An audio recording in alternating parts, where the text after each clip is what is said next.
এটাই বাস্তবতা। সুতরাং রাসূল 17 বছর বয়সে হিলফুল ফুজুল সংগঠন গঠন করেছিলেন। কেন?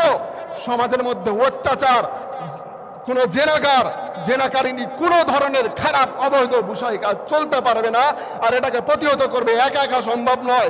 রাসূল সংগঠন করে শিক্ষা দিয়েছেন তোমরা ঐক্যবদ্ধভাবে যে কোনো অন্যায়কে প্রতিহত করার জন্য বিশেষ করে যুবকদেরকে অগ্রাধিকার দিতে হবে, যুবকদেরকে আগায় যেতে হবে। ঠিক কিনা বলেন? আজকে তো ভালো তো যুবকেরাও বাসে, গার্লফ্রেন্ড বয়ফ্রেন্ড তো ওরা প্রেম প্রীতি করে, আই লাভ ইউ বলে, আই লাভ ইউ বলে যখন কোনো বিপদের মধ্যে পড়ে সত্য মিথ্যা উল্টাপাল্টা কথা বলে কিভাবে সেখান থেকে পালিয়ে আসা যায় সেই চিন্তায় থাকে। ভালো যখন বাসে, স্বার্থ যখন হাসিল হয়ে যায়, কোনো যুবকের যখন মেয়ের সাথে শারীরিক সম্পর্ক একাধিকবার হয়ে যায় তখন তাকে আর ভালো লাগে না, তার ভালোবাসার আর কোনো মূল্য থাকে না। এই ভালোবাসা তো দুনিয়াতেও আছে, ওই ভালোবাসা রাসূলের প্রতি দেখালে হবে না। যে রাসূল আমাদের জন্য সুপারিশ করবেন, সারা বিশ্বের রহমত স্বরূপ যে রাসূলকে পাঠানো হয়েছে, ওই রাসূলের ভালোবাসা আমাদের কাজে কর্মে পরিণত করতে হবে। শুধু মুখে মুখে যদি বলে দেই ভালোবাসি তাহলে হবে না। কথা বলেন ঠিক কিনা? এই জন্য সব সৃষ্টির সেরা যে নবীকে আল্লাহ পাক আমাদেরকে দান করেছেন, ওই নবীর আদর্শ গ্রহণ করে, ওই নবীর ভালোবাসা আর মহাব্বত ইত্তেবা অনুসরণ বুকে ধারণ করে যদি আমরা চলতে পারি তাহলে নিঃসন্দেহে আমরা জান্নাতের বাসিন্দা হতে পারবো। চিল্লা বলে সুবহানাল্লাহ। আমার প্রিয় ভাইরা, যুবক ভাইরা, রাসূলের জীবনের শুরু থেকে শেষ পর্যন্ত প্রত্যেকটা সেক্টরে আল্লাহ আমাদের জন্য আদর্শ দিয়েছেন।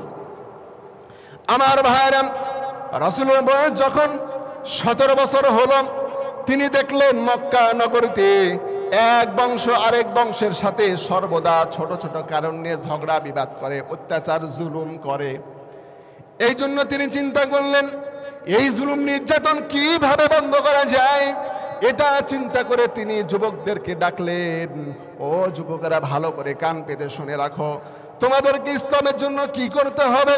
রাসূল 17 বছর বয়সে যুবক অবস্থায় তিনি চিন্তা করলেন সমাজকে নিয়ে, সমাজের ব্যবস্থাপনা যেন ভালো হয়। এই চিন্তা নিয়ে রাসূল চিন্তা ভাবনা করে এলাকার যুবকদেরকে ডাকলেন, একসাথে করলেন, এলাকার সমস্যাগুলো উল্লেখ করলেন। বিশেষ করে এলাকার মধ্যে যে জুলুম নির্যাতনগুলো চলতো, অন্যায় অবিচল যেই বিষয়গুলো ছিল, ওই ব্যাপারগুলোকে রাসূল সঠিক করার জন্য একটা সংগঠন তৈরি করলেন।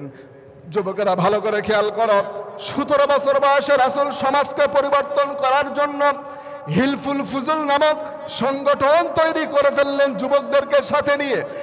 এরপরে বিশ্বনবী ওই সংগঠনের কর্মসূচি দান করলেন। কর্মসূচির মধ্যে প্রথম নাম্বার যেই ব্যাপারটা বললেন, এই সমাজে, এই রাষ্ট্রের মধ্যে, এই মক্কা নগরীর মধ্যে কোনো জুলুম চলবে না, কোনো প্রকার জুলুম অত্যাচার চলবে না।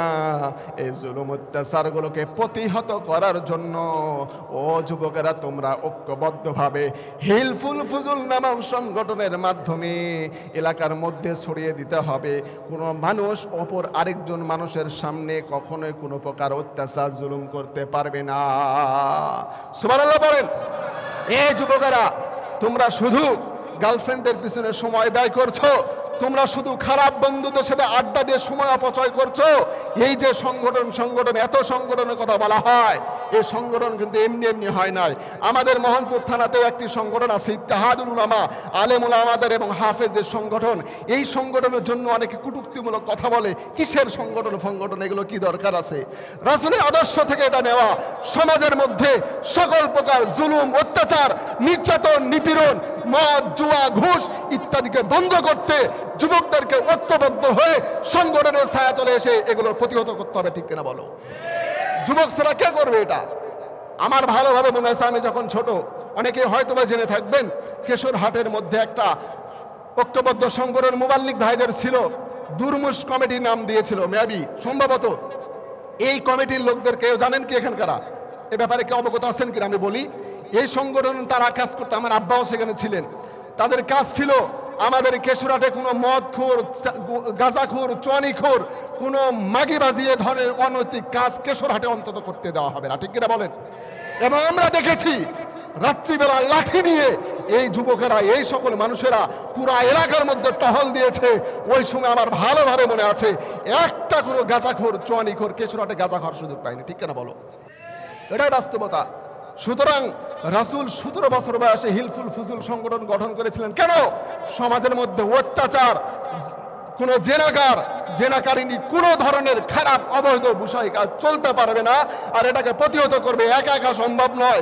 রাসূল সংগঠন করে শিক্ষা দিয়েছেন তোমরা ঐক্যবদ্ধভাবে যে কোনো অন্যায়কে প্রতিহত করার জন্য বিশেষ করে যুবকদেরকে অগ্রাধিকার দিতে হবে, যুবকদেরকে আগায় যেতে হবে। ঠিক কিনা বলেন? এই যুবকেরা, তোমরা শুধু উল্টাপাল্টা কাজে সময় ব্যয় করো না, ইসলামের জন্য কাজ করো। ইসলামের জন্য, আমি ইসলাম দ্বারা জামাত ইসলাম একটা রাজনৈতিক সংগঠন সেটা বুঝাতে চাচ্ছি না, অন্যান্য রাজনৈতিক অনেক ইসলামী সংগঠন আছে আমি সেগুলো বুঝাতে চাচ্ছি না। আমি এটা বুঝাতে চাচ্ছি আমাদের প্রেক্ষাপটে এই বজরপুর এলাকার বিষয়টাকে কেন্দ্র করে যদি আমরা এটা মনে করি, আমাদের বজরপুর ত্রিমোহিনী মৌগাছি এলাকার মধ্যে কোনো গাঁজাখুর থাকতে পারবে না, আমাদের মুড়ে কোনো গাঁজা বিক্রি করতে পারবে না, কোনো জায়গায় মদ বিক্রি করার আমরা যুবকরা সুযোগ দেব না। ঐক্যবদ্ধভাবে যদি এলাকার যুবক সব একত্রিত হয় রাসূলের এই আদর্শ নিয়ে, তাহলে এই বজরপুর থেকে একে একে সকল গাঁজাখোর, চুরিখোর, নেশাখোর আর মাগিবাজগুলো এলাকা থেকে পালাতে বাধ্য হবে। ঠিক কিনা বলে? এটা আমাদেরকে করতে হবে। ইসলাম শুধু আমরা মনে মনে মানবো এটা হবে না। প্রিয় ভাইরা, রাসূলের আদর্শ থেকে আমাদের জীবন সোনালী জীবন বানানোর তৌফিক দান করুক। সকলে বলছে আল্লাহুম্মা আমিন। ওয়া আখিরু দাওয়ানা আলহামদুলিল্লাহি রাব্বিল আলামিন।